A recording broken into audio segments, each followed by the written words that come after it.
Baik, Assalamualaikum warahmatullahi wabarakatuh. Selamat pagi rekan-rekan semuanya. Baik, kita ketemu lagi di mata kuliah manajemen dana bank syariah ya. Kali ini nanti yang akan kita bahas adalah dana pihak ketiga. Oke teman-teman, kita review sedikit terkait dengan sumber dana ya. Jadi bank syariah itu memiliki sumber dana gitu ya. Sumber dana yang ada di dalam komposisi dana di bank syariah itu kan ada 3. Ada dana pihak ke-1, dana pihak kedua, dana pihak ketiga. Nah, dana pihak ketiga itu asalnya dari mana? Gitu kan? Dana pihak ketiga itu sumbernya dari masyarakat. Dana pihak kedua itu nanti ada investasi dari pihak lain. Ya, dana pihak ke-1 kan dari modal internal.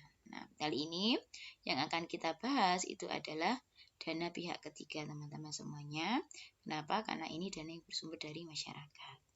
Dan kenapa kita bahas awal? Karena apa? Sumber dana pihak ketiga inilah yang nanti akan menjadi komposisi dana terbesar yang akan digunakan untuk aktivitas utama operasional perbankan. Nah, sumbernya dana pihak ketiga dari mana saja? Yang pertama ada giro, ada tabungan, ada deposito. Jadi, masing-masing produk ini memiliki karakter, teman-teman ya.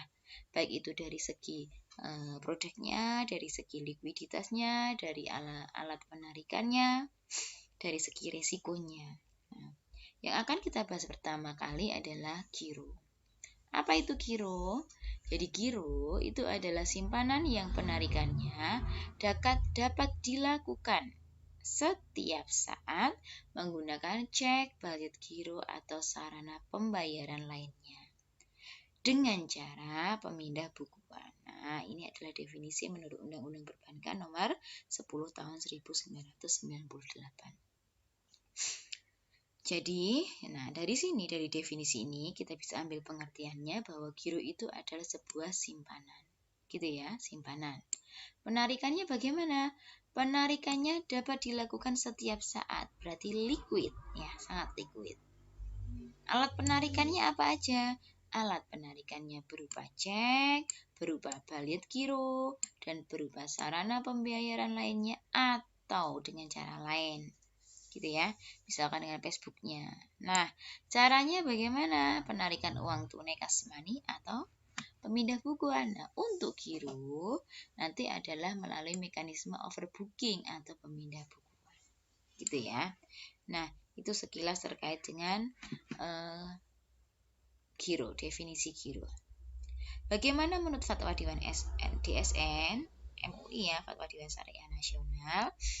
Jadi kalau menurut Fatwa DSN nomor 86, nah gitu ya, tentang hadiah dalam penghimpunan dana, giro didefinisikan sebagai simpanan dana masyarakat yang tujuannya untuk memudahkan transaksi bisnis yang penarikannya bisa dilakukan setiap saat dengan menggunakan cek, balet giro, dan atau lainnya yang dibersamakan dengan itu. Jadi hampir sama ya dengan UU nomor tadi ya, nomor 10. Nah, kemudian dalam mekanismenya, giro itu dibagi menjadi 2. Yang pertama, ini menurut Fatwa Dewan Syariah Nasional nomor 1 DSN MUI tahun 2000 ya. Jadi, menurut akadnya, giro itu dibagi menjadi 2. Yang pertama adalah akad wadiah dan akad mudharabah. Nah, wadiah base-nya adalah akad berupa titipan, sedangkan mudharabah adalah syirkah atau ada bagi hasil. Giro dengan akad wadiah. Artinya apa? Yang mana akad wadiah itu kan titipan ya. Berarti giro ini berjalan dengan konsep titipan.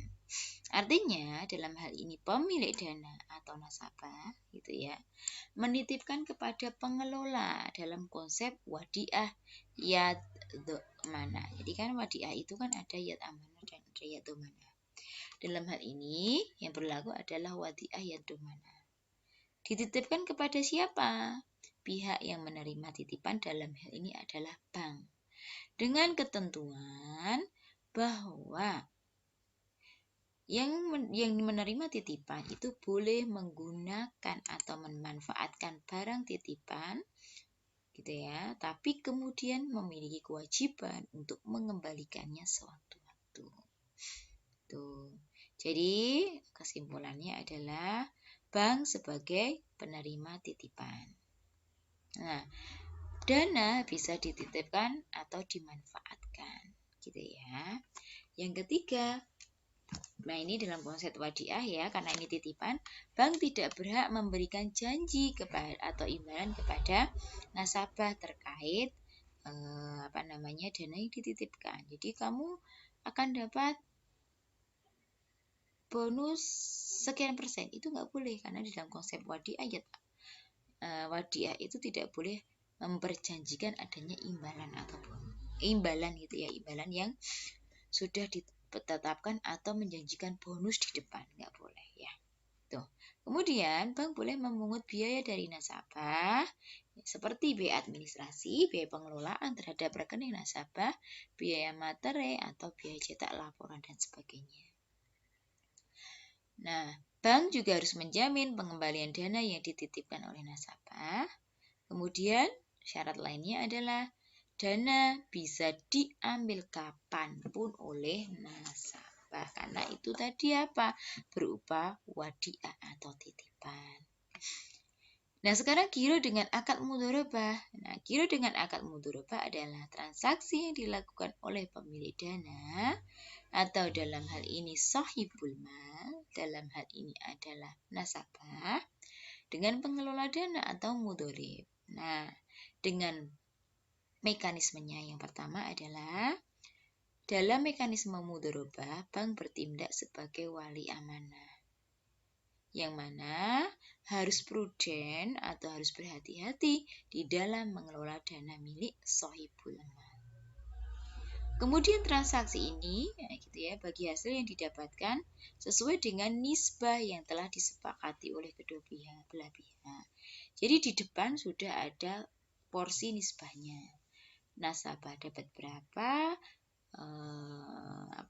sahibul mal nasabah atau sahibul mal dapat berapa, kemudian si mudharib atau si bank dapat berapa, gitu ya. Beda sama wadiah ya, wadiah nggak boleh memperjanjikan bonus atau imbalan hasil di depan, tapi beda konsepnya dengan mudharabah. Harus ada nisbah bagi hasil yang disepakati di depan. Kemudian yang ketiga, sama seperti wadiah, bank diperbolehkan untuk mengungut biaya dari nasabah sebagai biaya administrasi, biaya pengelolaan terhadap rekening milik nasabah seperti materai, cetak rekening koran, dan lain sebagainya. Nah, teman-teman sekalian, kalau di portofolio gitu ya, di neraca, dari mana kita bisa melihat simpanan giro? Nah, neraca kan ada dua ya, ada aset dan ada liability, pasifa dan aktiva. Nah, kita lihatnya di liability karena simpanan ini merupakan kewajiban bank untuk mengembalikan. Nah, jadi kita lihatnya di liability gitu ya, ada dana simpanan wadiah. Nah, poin nomor 1 ini. Nah, disinilah di poin A, giro wadiah, ini kita bisa melihat total dana giro yang bisa dikumpulkan oleh bank. Nah, menurut informasi yang ada di sini, karena di sini tidak ada giro mudharabah, maka artinya bank tersebut hanya menghimpun dana yang ada berupa giro wadiah.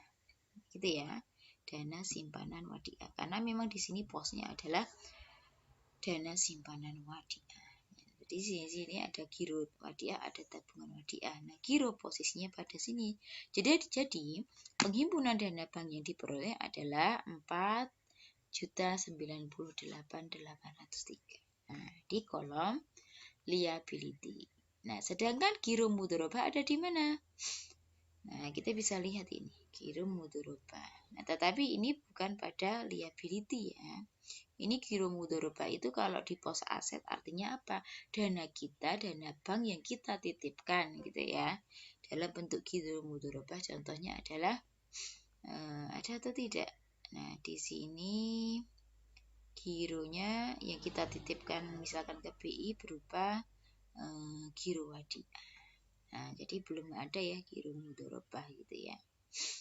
Nah, gitu.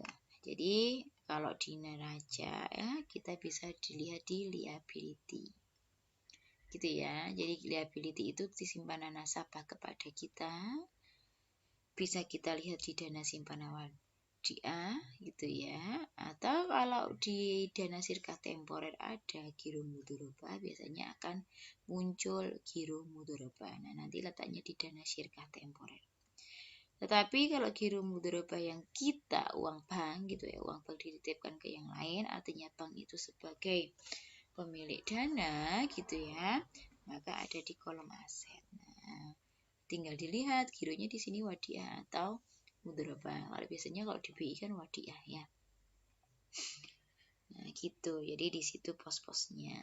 Nah, oke teman-teman. Saya kira untuk pengertian giro sampai di sini dulu ya.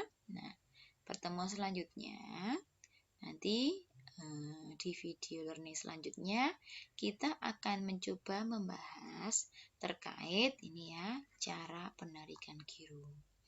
Nah, nanti sekedar ulasan sekilas ya. Tadi sudah disampaikan cara menarik giro itu bisa dengan apa saja?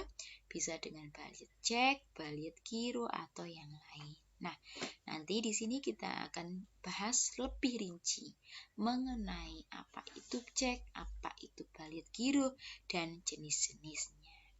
Baik teman-teman, sudah cukup ya pertemuan kita kali ini. Nanti untuk diskusi bisa langsung kita aplikasikan di forum ya teman-teman semuanya. Mudah-mudahan semuanya bisa paham dan nanti mohon di review ulang. Baik, mungkin cukup sekian pertemuan kita kali ini. Kita tutup dengan baca hamdalah bersama-sama. Alhamdulillah. Assalamualaikum warahmatullahi wabarakatuh.